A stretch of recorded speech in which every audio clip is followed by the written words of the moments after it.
My name is Susie Foden and I'm a solicitor at Russell-Cooke, and I recently invited Shabnam to do this podcast with me. Thank you. So I'm Shabnam. I'm also a solicitor at Russell-Cooke, and so this podcast is mainly talking about the sort of the concerns about lots of legal events being focused around the drinking culture. Mm-hmm.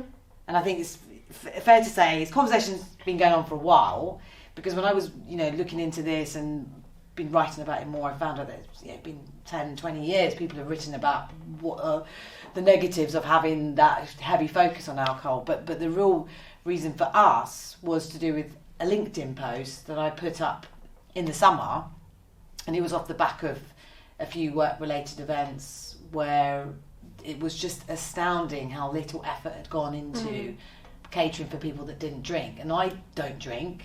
Yeah. Purely for health reasons. Although I'm that healthy. I have a lot of takeouts, but I'm working on it. But I don't drink, don't feel the need to do it. But I don't have a problem with people that do. So I'm from probably a different school of thought, because there are some people who genuinely see it as really sinful to drink and it's poisonous, and I'm not there, but I just, for me it's just I don't really need to drink. I do drink, but I have been through some periods of experimentation with being alcohol free. I did 4.5 months last year.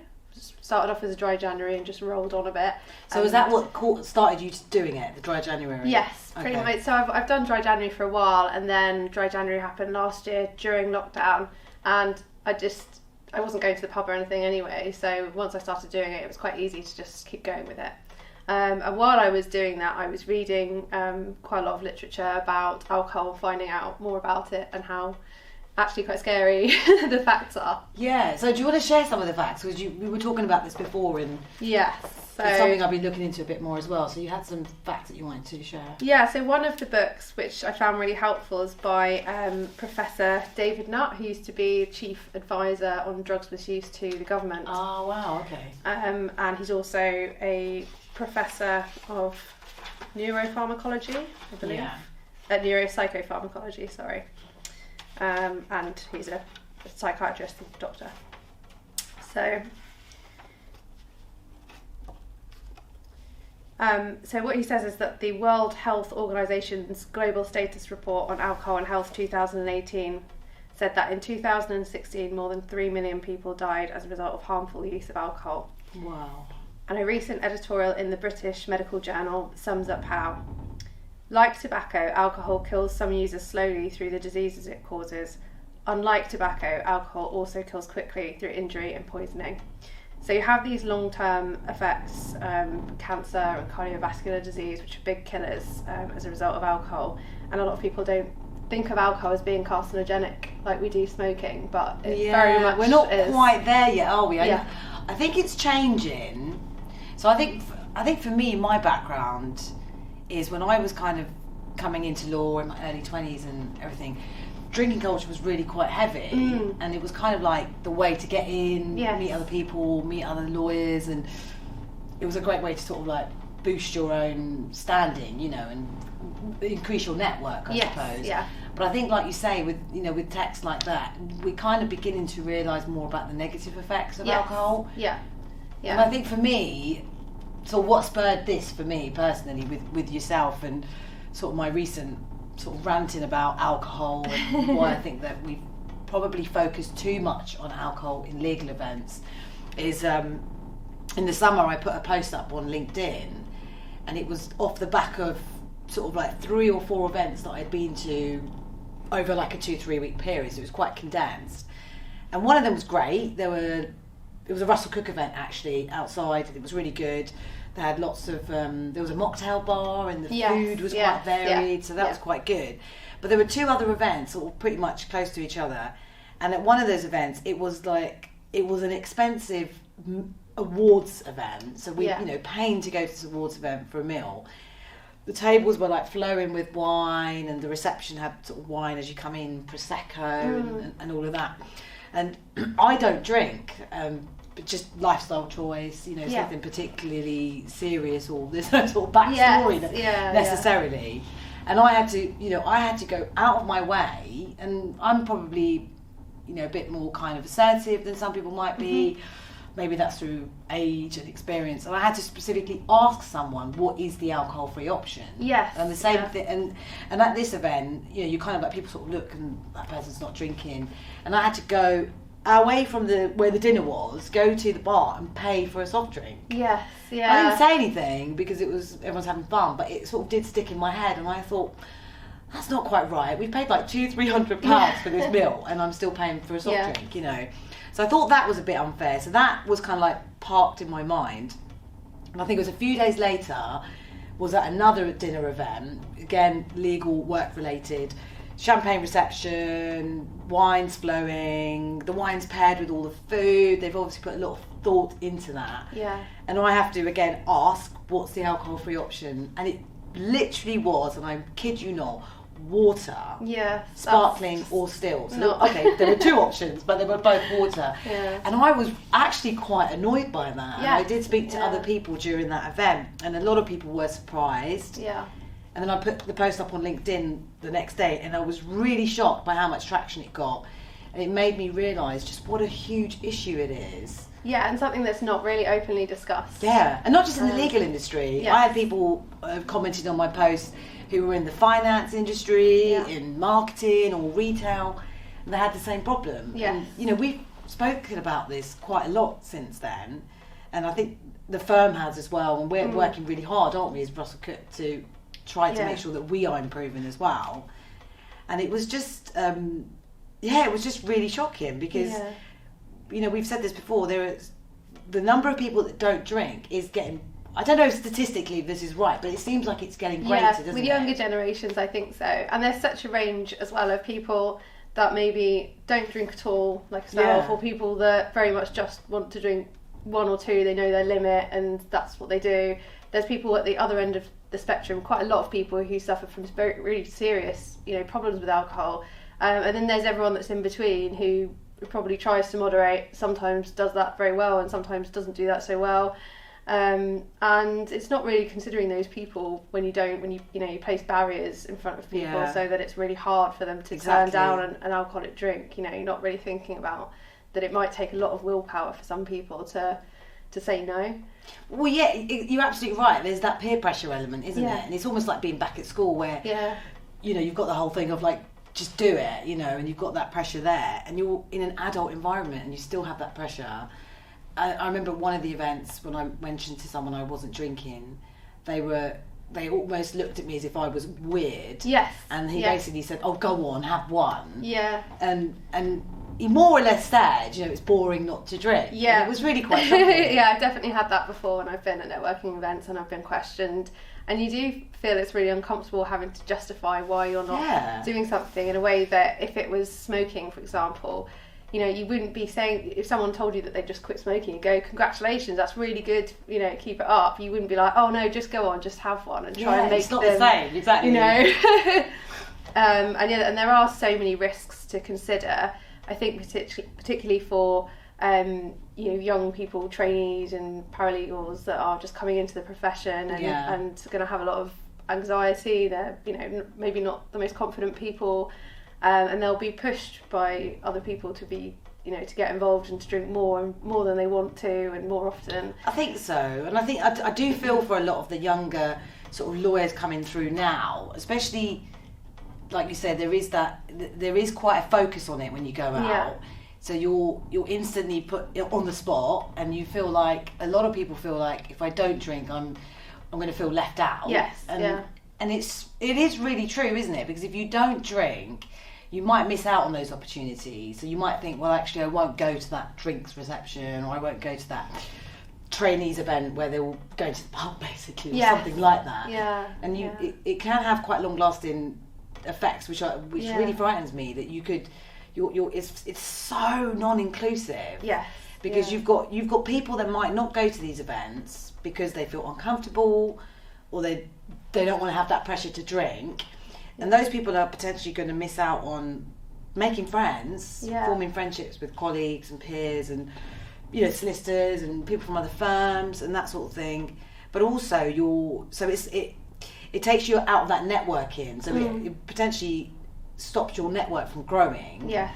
And it also takes you away from it could affect your promotion prospects as well if you don't get involved in those sorts of events. It depends who your manager happens to be and how they feel about drinking, and if they're one of those people that thinks very much that this is the way we build relationships and network, and because there is that element of drinking which is social bonding. There are, you can't ignore the fact there are reasons why people do it. There are, potentially advantages, but there's also massive disadvantages in what you're doing as well. Because I think definitely I see it, that there is this kind of feeling that a lot of people have this maybe lack of confidence, especially if you're younger and you're a junior aspiring lawyer.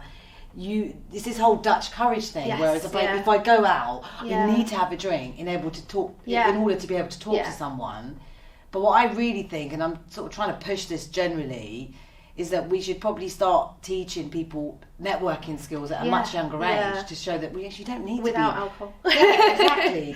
I mean, I hated networking when I first started. I found it really quite phony, and I can totally see why someone feels the need to have a drink to they think it relaxes them. Yes.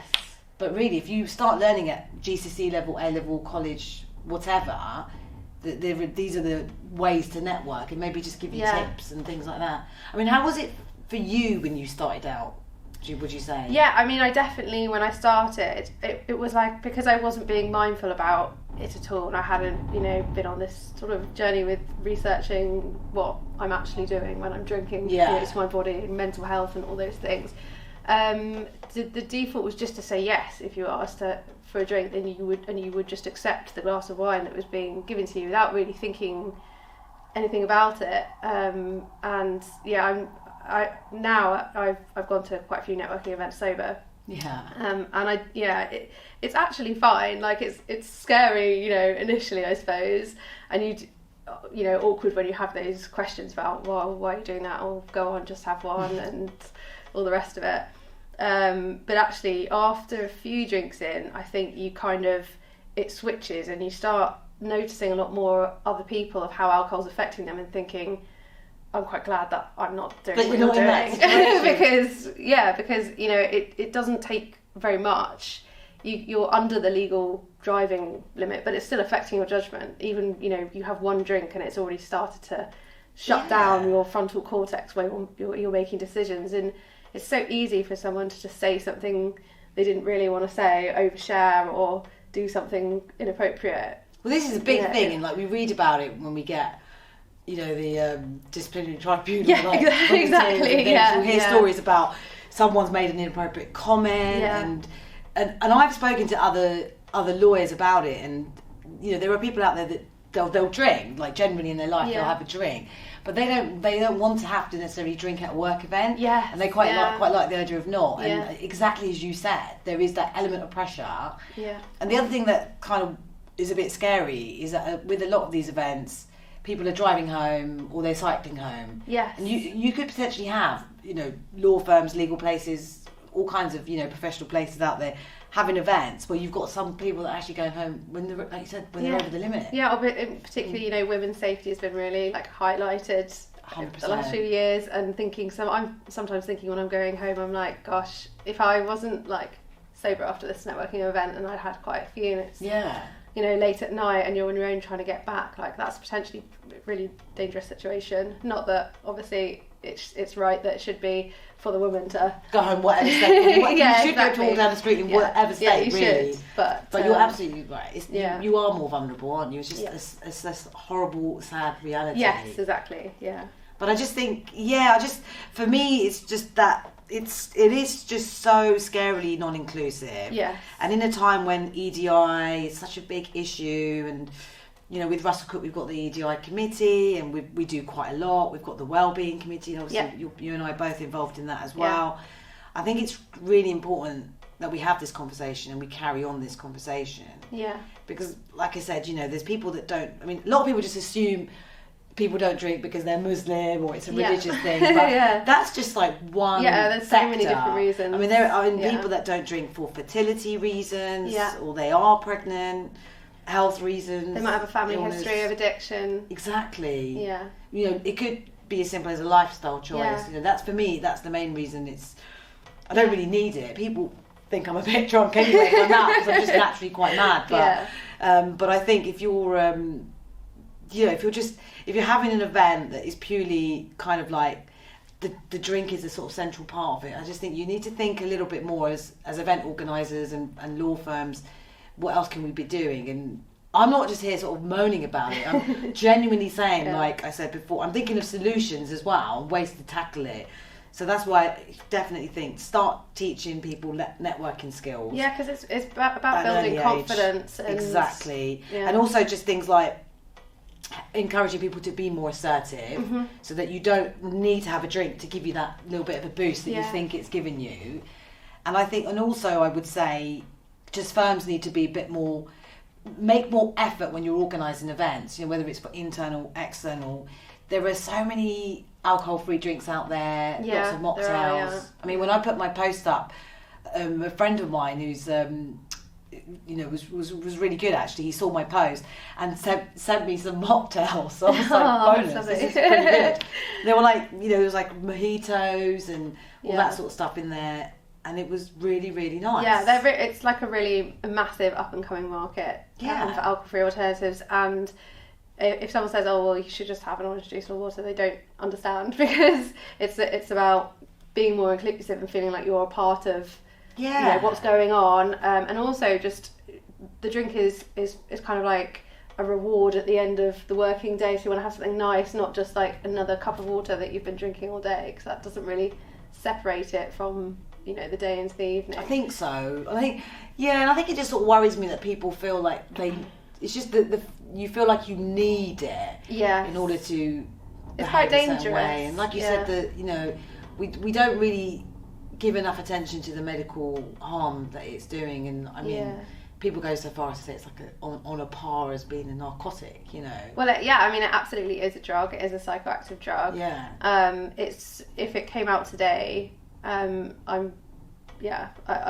based on the literature that I've read, it would be illegal for sure. It's the only reason it's legal. It's not because it's safe, because you know the evidence just doesn't support that statement. I think actually in Professor Nutt's book, one of the most shocking things that I read was that by food safety standards, the only safe level of alcohol to drink is 1 glass of wine per year. Oh my goodness. So anything above that... What size glass though? Get like a massive glass. Yeah, I can't quite remember what size it was, but that's pretty scary. So, yeah. I mean, I think for me it's like, I'm not... Because I know there are some people that are completely against alcohol. And I'm kind of like, I'm in the middle. I can see how it's okay if you go out and you have a glass of wine over a nice meal, or you might have a beer to unwind and everything. But I think...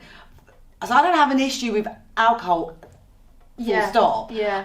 My main issue is I think we need to move away from it being the focus of events, like legal events and other kind of professional events. So I just think we need to move away from that and make it more inclusive.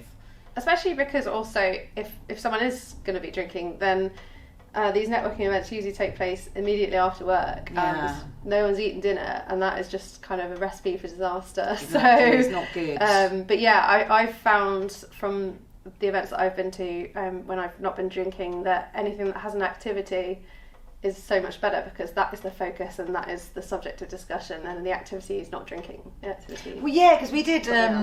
You remind me, because a few years ago I got.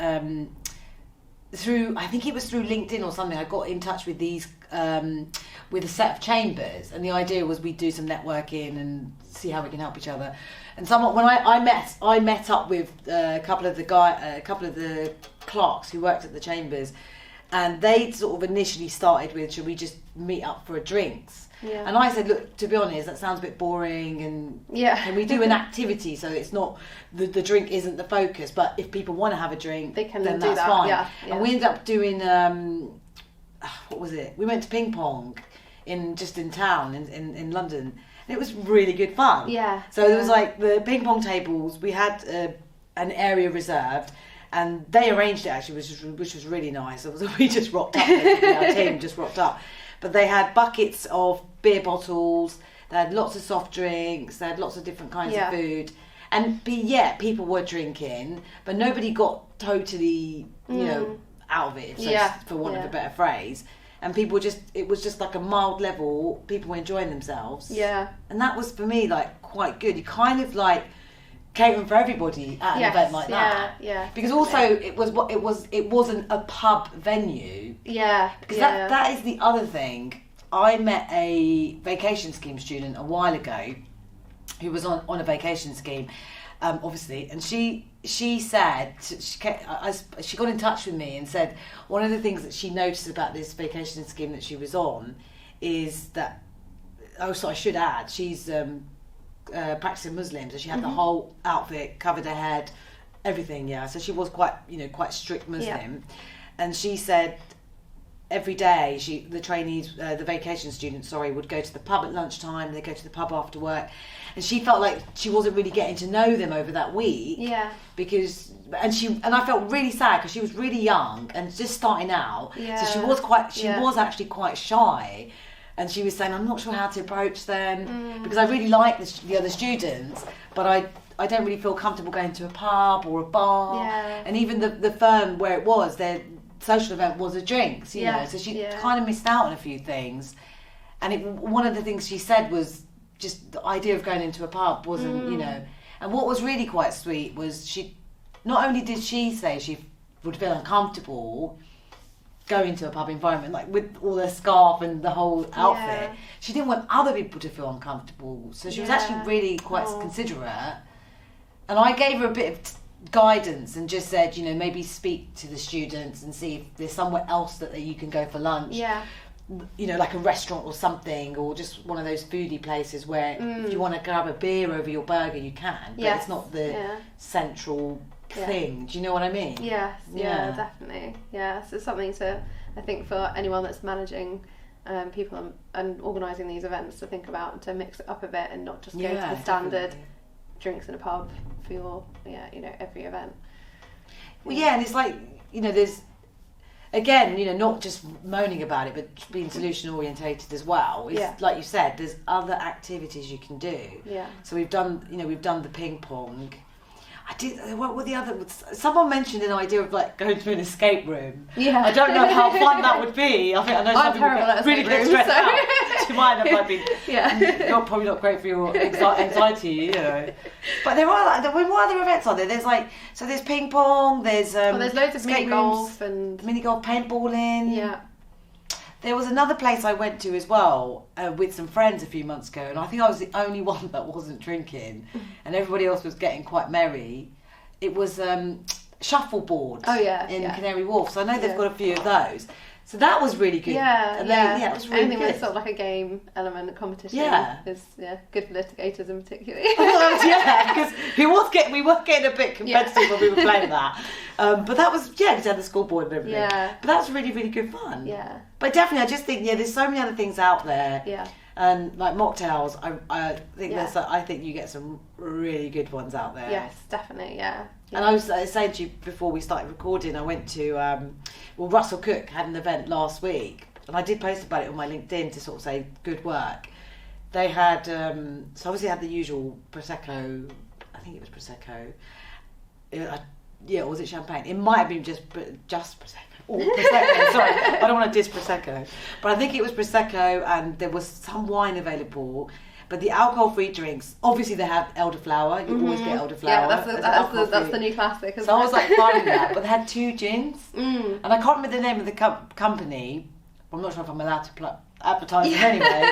But they had, there was one gin that was like, it was the same company, 2 cans. Citrusy, and then the other one was called Dark and Spicy, which had like a gingery flavour to it. Nice. And what was really nice is they gave it to me in an actual glass with like a bit of fruit, with a garnish. In it, that makes such a difference. With ice, so I felt like I was drinking. Yeah, exactly. So you kind of got that, because I know some people wouldn't want that if they don't drink. They wouldn't want it to even taste like alcohol. Yeah. But it's nice to have that option available. Yeah. No, so I thought it was really good. Yeah. So I was like, So I'll call it out when I think it's wrong. Yeah. But I'll also call it out when I think someone's done a good job. I'm Yeah. quite happy to Yeah. say that's great work, you know. And it's interesting, I think, people can experiment with these things and they might be surprised by what happens, because we have at Russell-Cooke a board game club, which is really fun.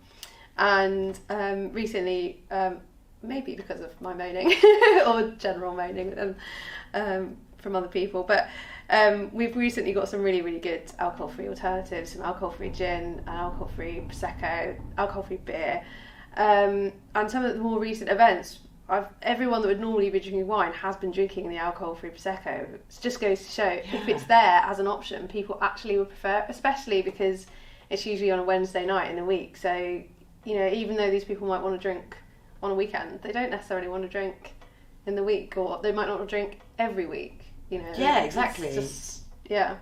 I had actually I did. Someone else sent me some alcohol-free beverages as well, so this has worked out quite good. I'm hoping that after this podcast, what we're gonna get. But someone else sent me, I think it was this referrer actually, so it was really good. They sent me a non-alcohol-free set of drinks, and there was the alcohol-free prosecco in there, and it was called No Secco. Yes. Yeah. It was really, you couldn't tell the difference. Yeah. It smelled the same, and it was like the nice little, it was like a one shot sort of thing, like one serving or whatever you call it. But it was really good, and they had a little bottle actually, which I've still got in the fridge. But it was cucumber and something, but it was meant to be like the equivalent of a spirit. Right. Okay. So you're meant to mix it with something. I don't know if it was some seed lip. Oh yes, that was it. Yeah. Is that meant to be like? They do a lot of for gins, I think. Is it meant to be like a gin replacement? Yes. Yeah. So you I think put that so. with. Yeah. What would you have with tonic or tonic water or lemonade or they might do other things as well. But that's what they're quite well known for, I think, is the replacement gins. But I would be keen, like, if anyone watching this has any sort of suggestions of good alcohol-free drinks. Yeah, I'm always up for hearing more suggestions. Yeah, they're not all equal. Tasty. Yeah. Because I did order some from Amazon. I'm sure I can say that. Everyone's heard of Amazon. I'm not helping promote them, but I did order some from Amazon a few weeks ago, and they weren't that nice. Yes. It was just, I can't remember. I won't say the name of the company. Obviously, I cannot remember it. But they weren't very nice. But the ones that the two sets I got through LinkedIn were really, really good. Yeah. And I'm lucky where I live is where I live actually there are quite a lot of people that don't drink, because it's quite a Muslim area, it's quite an Asian area, and so it's quite nice when you order food from places and stuff. There's quite a few mocktail options. So I did get cheeky little dessert the other day from this place, and a lot of the places are halal as well, and I got the dessert and I got 2 mocktails for myself. My husband didn't want any, so I said I need to make it more than £15 to get the discount. So I had to get 2 mocktails, which was like most of it anyway, because they're not cheap, you know. Even though the mocktails, but they were both sort of like they were both virgin mojitos, but I think one was like a strawberry flavour and one was the sort of traditional lime or whatever it was. Really nice. Yeah, they are really nice. And you know, we were saying earlier about the presentation and the garnishes and stuff, it kind of feels like if you don't get that it's kind of, well, if you drink and you're having an alcoholic drink, then it's worth all the effort, but if you're not, then it's not worth the effort, which is so the wrong attitude. Exactly. And I think it's great to just like see the different alcohol-free stuff that's available out there. Because I did get through a phase where I was just going to events and it was always like Diet Coke or Coke Zero, and actually I think how bad that's for you as well. You think about what is in those, what they're carbonated drinks. It's not great. And loads of caffeine as well. There's a limit of how many you can drink before you're not going to be able to go to sleep. And I think orange juice as well. I think someone told me years ago that too much orange juice is not good for you. No, that's true. Yeah. I mean, vitamin C is great, but if you're having like 3 or 4 on a night out or something, it can be a bit much. Yeah. Look, it's been really good talking to you about it and learning your experiences, because we've both had quite different sort of journeys into law, and we're at different ages as well. So I've been around for a lot longer, and so I've seen things as well. But I think since posting about it in the summer, I've put up a few more posts on my LinkedIn profile about drinking, and also giving kudos where it's due, where firms and employers and people have done really, really well. But like we were saying, there are some good mocktails and alcohol-free drinks available. I think we should definitely keep this conversation going. Yeah, 100%. And it would also be really interesting just from anyone that's listened to this podcast if they want to get in touch with us and let us know any of their experiences and ideas and thoughts. Yeah, absolutely. Thank you. Thanks.